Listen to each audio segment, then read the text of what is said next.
నమస్తే, welcome to V digital news. ముందుగా headlines. గ్రామీణ ప్రజల జీవన ప్రమాణాలు పెంచడమే లక్ష్యమన్న పయ్యావుల కేశవ్. పంచాయతీరాజ్ గ్రామీణాభివృద్ధి శాఖకు 18,845 కోట్లని వెల్లడి. ముగిసిన ఏపీ కేబినెట్ 2025-26 వార్షిక బడ్జెట్కు ఆమోదం తెలిపిన రాష్ట్ర మంత్రివర్గం.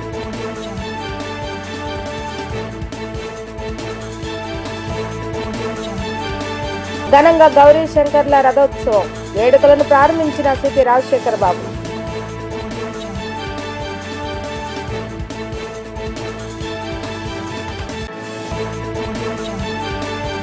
ఆర్థిక విధ్వంసకర పరిస్థితుల్లో బడ్జెట్ను ప్రవేశపెట్టడం ఎంతో క్లిష్టతరమని ఆర్థిక శాఖ మంత్రి పయ్యావుల కేశవ్ అన్నారు. గత ప్రభుత్వం ప్రతి శాఖలను ఆర్థిక అరాచకం చేసిందని తెలిపారు. ఆయా శాఖలో లెక్కలను కొలికి తీసుకొచ్చేందుకు చాలా సమయం పట్టిందని అన్నారు. 2025-26 ఆర్థిక సంవత్సరానికి గాను బడ్జెట్ను మంత్రి పయ్యావుల కేశవ్ అసెంబ్లీలో ప్రవేశపెట్టారు. ఈ సందర్భంగా మంత్రి ప్రసంగిస్తూ గత ప్రభుత్వ అరాచకాలను స్వయంగా నీతి ఆయోగ్లో తన నివేదికలో వెల్లడించిందన్నారు. ఏపీ రుణ సామర్థ్యాన్ని 0కు తీసుకువచ్చారని, రాష్ట్రానికి అప్పు తీసుకునే పరిస్థితి లేదని నీతి ఆయోగ్ తెలిపిందన్నారు. దేశం మొత్తంలో అప్పు తీసుకునే శక్తి లేని ఏకైక రాష్ట్రంగా ఏపీ మిగిలిందన్నారు. ఈ పరిస్థితిలో బడ్జెట్ విషయంలో సీఎం చంద్రబాబు నాయుడు చెప్పిన మాటలే మార్గదర్శకంగా నిలిచాయన్నారు. అనుదాడిలో విధ్వంసమైన హిరోషిమా నగరం లేచి నిలబడగా లేనిది ఆర్థిక విధ్వంసం జరిగిన ఏపీని తిరిగి నిలబెట్టలేమా అన్న సీఎం మాటల స్ఫూర్తితో ఈ బడ్జెట్ రూపొందిందని తెలిపారు. గత ఏడాది ఎన్డీఏ కూటమిపై ప్రజలు విశ్వాసం ఉంచి నవశకానికి నాంది పలికారన్నారు. రాష్ట్ర ప్రజలు ఈ అపూర్వ తీర్పుతో రాష్ట్రాన్ని సరైన మార్గంలో నడిపించి వారి ఆకాంక్షలను నెరవేర్చే గురుతర బాధ్యతను మా ప్రభుత్వానికి అప్పగించారన్నారు. ఏకపక్ష తీర్పు బ్రాండ్ ఆంధ్ర పునర్నిర్మాణంలో నిబద్ధతకు పునరుత్తేజాన్ని ఇచ్చిందని అన్నారు.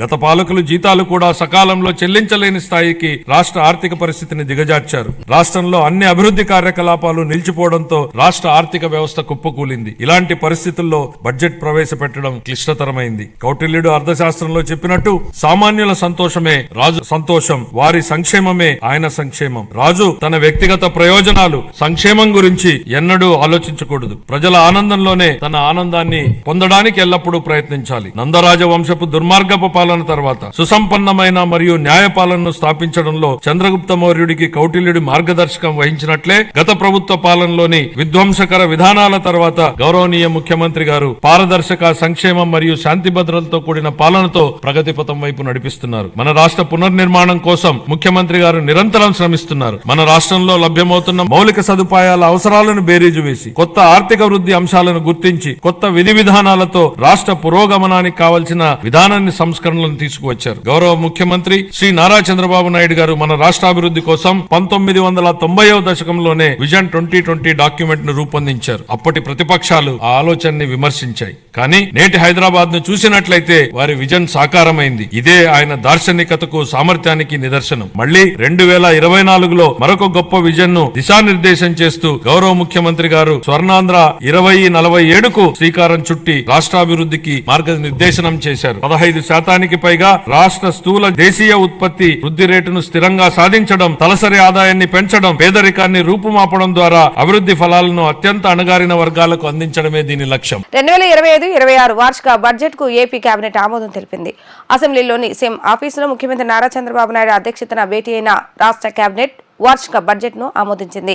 CM Chandrababu Naidu deputy CM Pawan Kalyan కు ఆర్థిక మంత్రి పయ్యావుల కేశవ్ బడ్జెట్ పత్రాలను అందజేశారు. అనంతరం 2025-26 వార్షిక బడ్జెట్ కు రాష్ట్ర కేబినెట్ ఆమోద ముద్ర వేసింది. మంత్రి పయ్యావుల్ బడ్జెట్ కు అసెంబ్లీలో ప్రవేశపెట్టారు.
కృష్ణానది తీరాన కెనాల్ రోడ్ రథం సెంటర్ వద్ద మహాశివరాత్రి పండుగ పర్వదినాన్ని పురస్కరించుకొని శ్రీ దుర్గామల్లేశ్వర స్వామి, శ్రీ భ్రమరాంబ మల్లేశ్వర స్వామి, శ్రీ గంగా పార్వతి సమేత వసంత మల్లికార్జున స్వామి రథోత్సవం కనుల పండుగ వైభవంగా ప్రారంభమయ్యాయి.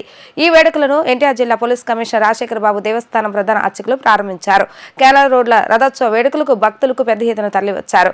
కోలాట నృత్యాలు, బేతాళ నృత్యాలు, మేళతాళాలతో రథోత్సవ వేడుకలకు కనుల పండుగ వైభవంగా నిర్వహించారు. కన్యకాపరమేశ్వరి అన్నసత్రం కమిటీ ఆధ్వర్యంలో గత 150 సంవత్సరాలుగా ఈ రథోత్సవం జరుగుతూ ఉంది. సో దీనికి పోలీస్ కమిషనర్ రావడం ఆనవాయితీగా వస్తూ ఉంది. ఈ సందర్భంగా ఈ సంవత్సరం ఈ అవకాశం నాకు దక్కడం చాలా సంతోషంగా భావిస్తాను.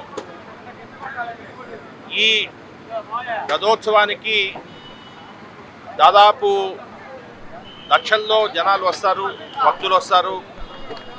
వారికి అమ్మవారు వారి కోరికలు తీర్చడం అనేది చాలా రోజుల నుంచి వస్తూ ఉంది. ఈ సందర్భంగా ఇంత ఘనంగా ఈ ఏర్పాట్లను ఏర్పరిచిన అన్నసత్రం కమిటీ చైర్మన్ బచ్చు ప్రసాద్ గారు, అదేవిధంగా రాజేష్ గారు, అదేవిధంగా వయసు సోదరులందరికీ కూడా నా హృదయపూర్వక ధన్యవాదాలు తెలియజేస్తున్నాను. ఎందుకంటే మనకందరికి తెలుసు, ఈ కన్యకా పరమేశ్వర అన్నసత్రం దుర్గమ్మ గుడికి వచ్చే భక్తులకి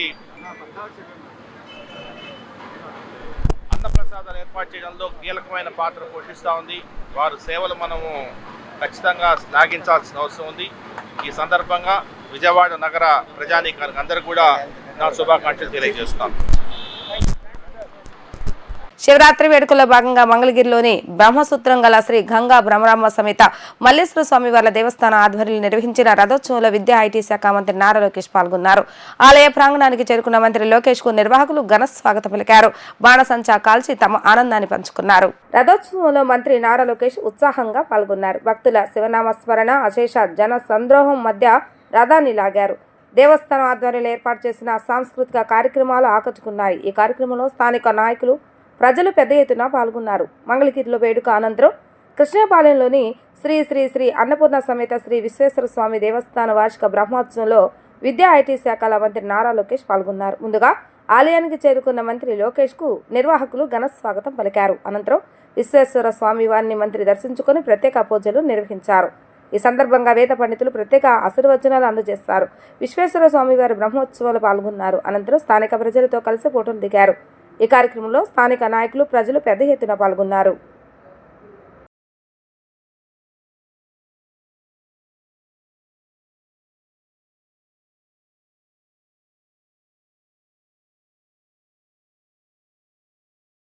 ఆడబిడ్డలపై సోషల్ మీడియాలో అనుచిత పోస్టులు పెట్టి ఏ ఒక్కరిని క్షమించేది లేదని గనులు ఎక్సైజ్ శాఖ మంత్రి కొల్లు రవీంద్ర స్పష్టం చేశారు. ఆడబిడ్డల సంరక్షణ, సమాజ శ్రేయసే కూటమి ప్రభుత్వ లక్ష్యమని అన్నారు. చట్టబద్ధంగానే పోసాని కృష్ణమురళి అరెస్టు జరిగిందని తెలిపారు. గతంలో పోసాని మాట్లాడిన తీరును రాష్ట్ర ప్రజలెవరూ మర్చిపోరని అన్నారు. నోరుంది కదా అని ఇష్టం వచ్చినట్లుగా మాట్లాడితే ఇలాగే ఉంటుందని అన్నారు. ఈ సందర్భంగా మంత్రి కొల్లు రవీంద్ర మాట్లాడుతూ చంద్రబాబు నాయుడు, పవన్ కళ్యాణ్, నారా లోకేష్లను పోసాని ఇష్టం వచ్చినట్లుగా మాట్లాడి దూషించాడని గుర్తు చేశారు. ఇంట్లో ఉన్న ఆడబిడ్డల గురించి కూడా చాలా అసహ్యంగా మాట్లాడాడని విమర్శించారు. రెడ్ బుక్ రాజ్యాంగం అమలు చేయాలనుకుంటే అధికారంలోకి వచ్చిన 2 నెలల్లోనే అందరినీ జైల్లో పెట్టేవాళ్ళమన్నారు. ప్రజాస్వామ్యబద్ధంగానే కూటమి ప్రభుత్వం ముందుకు వెళ్తుందని అన్నారు. కూటమి పాలనలో ప్రజలంతా సంతోషంగా, ఆనందంగా ఉన్నారని అన్నారు. ఆంధ్రప్రదేశ్ రాష్ట్ర ప్రభుత్వం ఇవాళ అందరికీ న్యాయం జరిగే విధంగా పరిపాలన సాగిస్తూ ఉన్నాం. ఎవరైతే గతంలో ఇష్టారాజ్యంగా మాట్లాడారో మరి వాళ్ళ మీద చర్యలు తీసుకోవడం జరుగుతుంది తప్ప వాళ్ళు అధికారం ఉంది కదా అని చెప్పి ఏ రకంగా మాట్లాడారో చూసాం.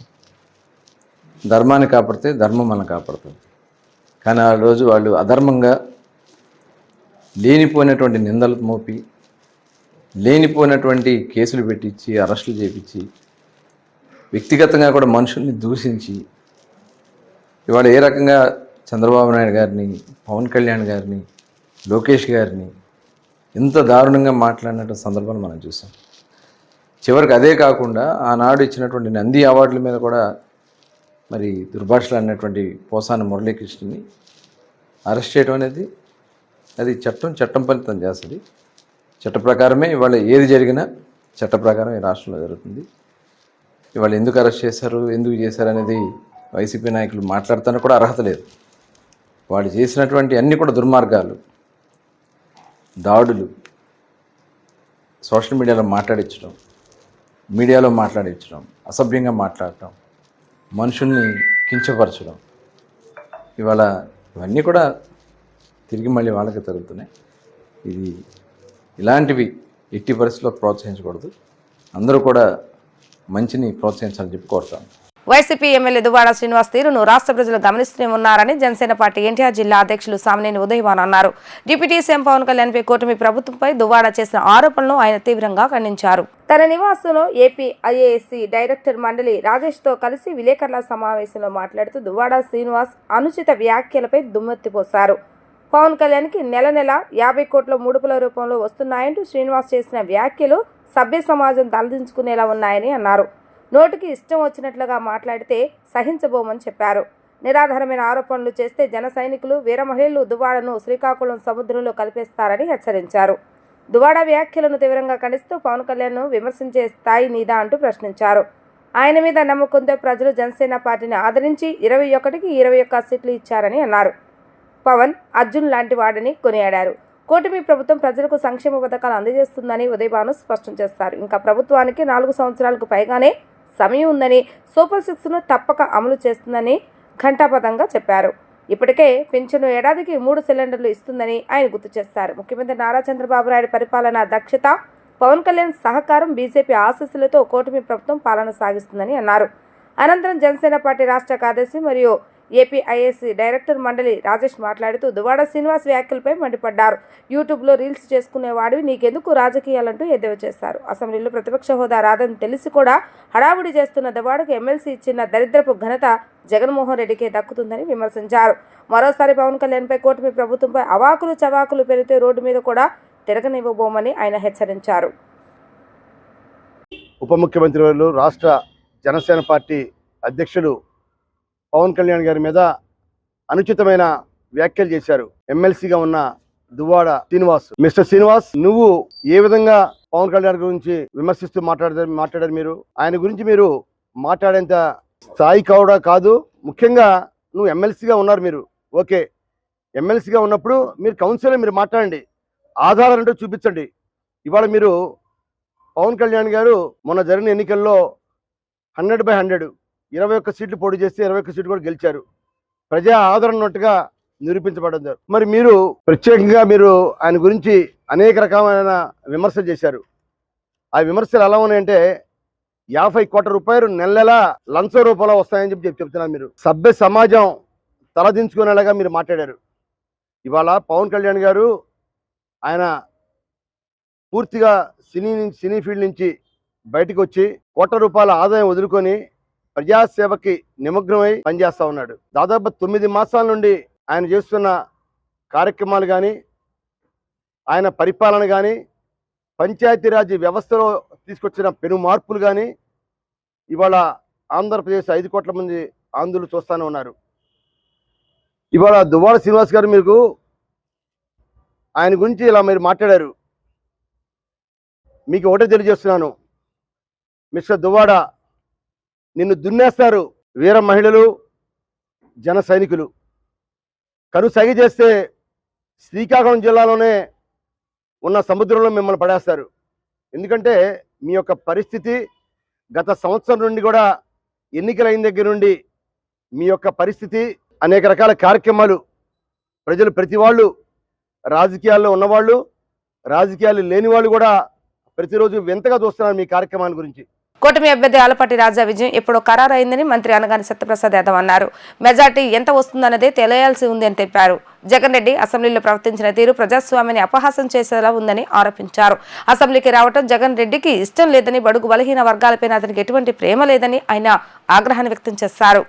ఓటనేది ప్రజాస్వామ్యం ఇచ్చిన హక్కని, ప్రతి ఒక్కరూ తమ ఓటు హక్కును వినియోగించుకోవాలని రేపల్లె నియోజకవర్గంలో పట్టభద్రుల ఎమ్మెల్సీ ఎన్నిక ఓటింగ్ సరళిని మంత్రి అనగాని సత్యప్రసాద్ యాదవ్ పరిశీలించారు. ఈ సందర్భంగా ఆయన మాట్లాడుతూ ప్రతిపక్ష నేత హోదా లేకున్నా వెంకయ్యనాయుడు, సుందరయ్య లాంటి నాయకులు ప్రజల కోసం అసెంబ్లీలో పోరాటం చేస్తారని గుర్తు చేశారు. ప్రజలు ఇవన్నీ ప్రతిపక్ష హోదాను జగన్ కోరటం సరికాదని, అది వంశపారంపర్యంగా వచ్చేది కాదని స్పష్టం చేశారు. జగన్ రెడ్డికి ప్రజాబలం లేదని, ప్రజలపై మమకారం లేదని ఆరోపించారు.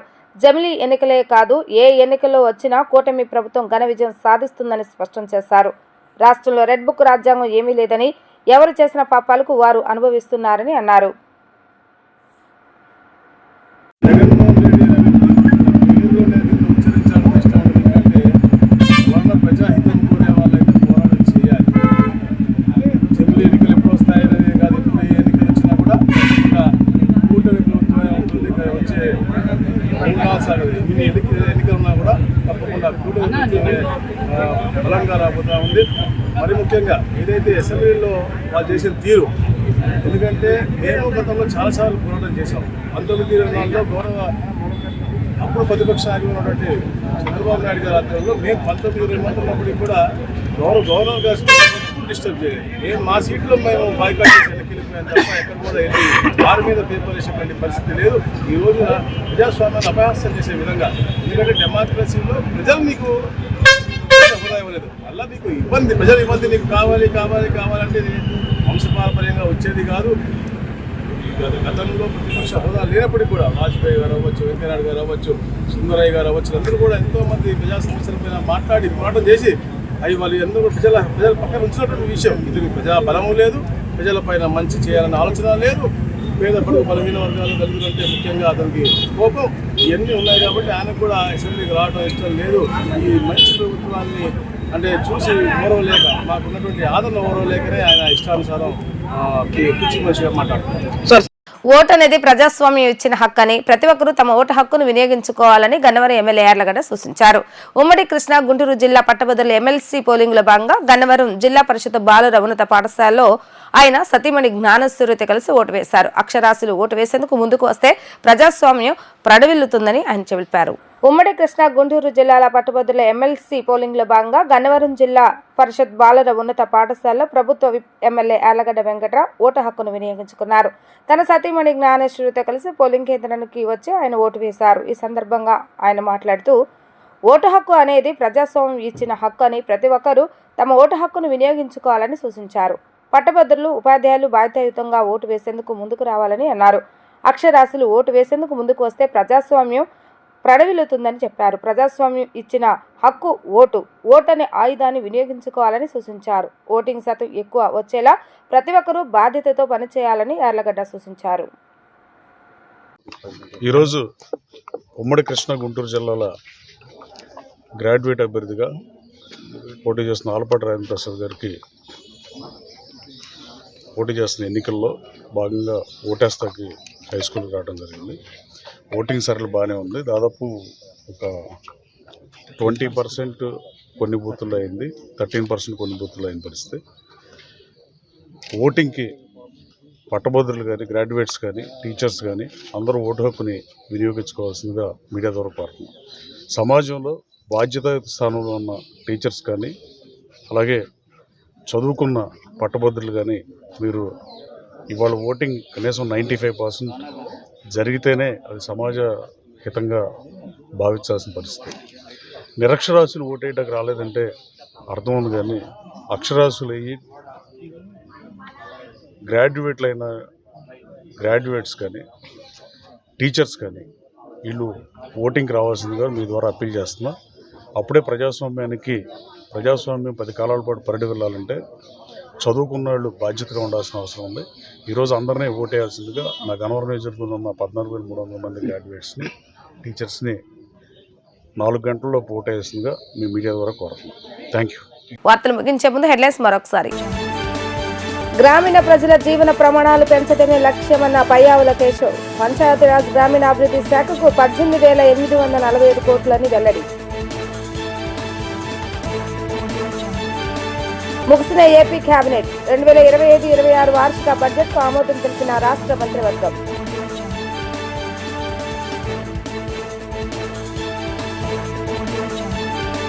ఘనంగా గౌరీ శంకర్ల రథోత్సవం వేడుకలను ప్రారంభించిన సిపి రాజశేఖర్ బాబు.